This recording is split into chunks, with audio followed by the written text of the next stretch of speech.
আসসালামু আলাইকুম। তোমরা যখন অনেকেই বিভিন্ন সময় কিন্তু মোটিভেশনের অভাবে ভুগো, তারপর তোমাদের মধ্যে ডিপ্রেশন কাজ করে, এক এক সময় এক একটা কাজে হয়তো ব্যর্থ হয়ে গেছো, তখন তোমরা সবাইকে যেটা বলো যে আমাকে একটু মোটিভেশন দেন। সব জায়গায় মোটিভেশন, ইউটিউবে একটু মনে করো যে ভিডিও ঘাটলে সেখানে মোটিভেশন, তারপরে বিভিন্ন সিনিয়র আছে সে তোমাকে মোটিভেশন দিচ্ছে। তার মানে সব জায়গায় শুধুমাত্র এই মোটিভেশন আর মোটিভেশন দিয়ে চলতেছে। তারপরেও একটা সময় পরে গিয়ে কি হয়, মোটিভেশন হারায় যায়। সো আমি আজকে একটা জিনিস, নিজে একটা টেকনিক বলবো যেটা তোমাকে হয়তো বা সবসময় মোটিভেটেড রাখতে সহায়তা করবে। তুমি এখন স্কুলে পড়তে পারো, তুমি এখন কলেজে পড়তে পারো, বা তোমার সামনে ভর্তি পরীক্ষা থাকতে পারে। তো এই সময়টাতে আলটিমেট মোটিভেটেড থাকার জন্য আসলে আমি একটা আজকে টেকনিক বলে দেব। তো আলটিমেট মোটিভেশনটা কি জানো? নিজেই নিজেকে মোটিভেট রাখা। এইটা হলো সব থেকে কার্যকর, নিজেই নিজেকে মোটিভেট রাখা। তুমি যদি এইটা করতে পারো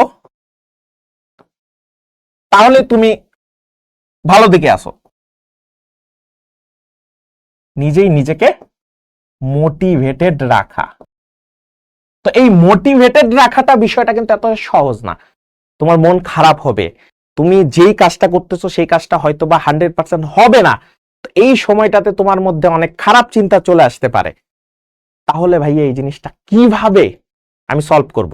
তো এর জন্য আমি নিজে একটা কিন্তু টেকনিক ফলো করতাম, এখনো ফলো করি, সেটা তোমাদেরকে একটু জানাবো যে এই টেকনিকটা আসলে কি, মানে কিভাবে করলে তুমি আসলে সবসময় মোটিভেটেড থাকতে পারবা যে ভাইয়া ওকে ঠিক আছে, আপনি যেটা বলতেছেন আমি নিজে নিজেই মোটিভেশন পাবো, নিজেকেই মোটিভেটেড রাখতে পারবো। কি এমন টেকনিক হইতে পারে?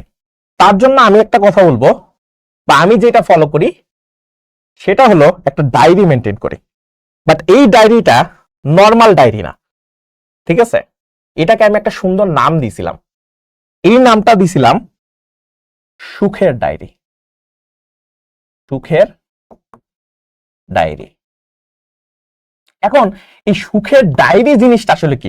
ভাইয়া ডায়েরি তো অনেক নাম শুনছি, কিন্তু এই সুখের ডায়েরি জিনিসটা আসলে কি? দেখো, তুমি ভালো স্টুডেন্ট হইতে পারো, তুমি খারাপ স্টুডেন্ট হইতে পারো, তুমি আবার মিডিয়াম লেভেলের স্টুডেন্ট হইতে পারো, তুমি ফাঁকিবাজ স্টুডেন্ট হইতে পারো, যে কোনো টাইপের হইতে পারো, কোনো সমস্যা নাই। তোমার একটা দিক খারাপ হইতে পারে, আরেকটা দিক কিন্তু ভালো থাকে। তো আমি আমার এই সুখের ডায়েরিতে যেটা করি যে আমার লাইফে ছোট ছোট যে হ্যাপিনেস গুলো আছে, ছোট ছোট যে সাকসেসফুল জিনিসগুলো আছে বা ঘটনাগুলো আছে, আমি ওই ডায়েরিতে শুধুমাত্র ওই জিনিসগুলো লিখে রাখি। যদি ঘটনাটা খুব সুন্দর হয় তাহলে একটু বিস্তারিত ভাবে লিখি। এর ফলে যেটা হয়, আমার এই ডায়েরিতে শুধুমাত্র সব সুন্দর সুন্দর মুহূর্তগুলো লেখা থাকে। তাই যখন আমার অনেক মন খারাপ লাগে বা আমি একটা জিনিস করতেছি, আমি আসলে মোটিভেটেড নাই, তখন আমি এই সুখের ডায়েরিটা দেখি। এই সুখের ডায়েরিতে আমার ওই জিনিসগুলা লেখা আছে যে কোন একটা সময় আমার সুন্দর মুহূর্তগুলা ছিল, কোন একটা ভালো রেজাল্ট করছিলাম, বা এমন হইতে পারে যে আমার বাবা মা কোনো জিনিস আমাকে গিফট দিছিল যেটা পেয়ে আমার অনেক খুশি লাগছিল। সো এই জিনিসগুলো আমি সবসময় লিখে রাখি। সো এখানে তুমি চাইলে তোমার এই সেই সুন্দর সুন্দর স্মৃতিগুলা লিখে রাখতে পারো। হয় তুমি পড়াশোনায় ভালো না, বাট তুমি ভালো খেলা খেলতে পারো, ঠিক আছে? যে কোনো খেলা হতে পারে, তুমি সেখানে মনে করো কোনো কম্পিটিশন জিতছিলা, তার মানে তুমি কিন্তু সেই ফিল্ডের অনেক ভালো একটা মনে করো খেলোয়াড়। তো তুমি সেই জিনিসগুলো লিখে রাখো। তো এইটা আসলে কি করে জানো?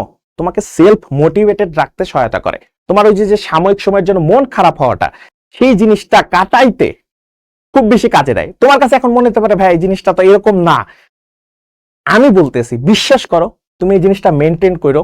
তোমার যখন অনেক অনেক বেশি মন খারাপ হবে, জাস্ট কিচ্ছু করা লাগবে না ভাই, তুমি নিজে একটা রুমে খুব সুন্দরভাবে এই ডায়েরিতে তোমার যত সুন্দর সুন্দর ঘটনা আছে নিজে নিজে পড়ো, জাস্ট পড়ো। দেখবা তোমার মনটা, ওই যে অনেক খারাপ হয়ে গেছিল মনটা, তখন এটা ভালো হয়ে যাবে। এমন হইতে পারে তুমি বার্ষিক পরীক্ষা একটু খারাপ করে ফেলছো, তোমার টার্গেট ছিল রোল 1 হবা, রোল 1 হওয়ার চেষ্টা ছিল, কিন্তু রোল 1 হইতে পারো নাই, 2 হয়েছে বা অন্য কোনো রোল হয়েছে। তুমি জাস্ট এই ডায়েরিটা একবার দেখো, তুমি আবার মোটিভেটেড হবা, নেক্সট ইয়ারের জন্য আবার প্রস্তুতি নিবা। তোমার হয়তো বা টেস্ট পরীক্ষা খারাপ হয়েছে, বাট সামনে বোর্ড পরীক্ষা, সেই বোর্ড পরীক্ষার জন্য তুমি নিজেকে মোটিভেটেড করবা। তো এই যে কন্টিনিউয়াস বারবার নিজেকে মোটিভেটেড রাখা, এই জিনিসটা খুব খুব কাজে দেয়। তো তোমরা জাস্ট একবার এটা একটু ট্রাই করো, আশা করি খুব ভালো লাগবে। আর এই ভিডিওটা যারা যারা দেখতেছো একটু শেয়ার করে দিতে পারো এবং আমার চ্যানেলটা সাবস্ক্রাইব করতে পারো।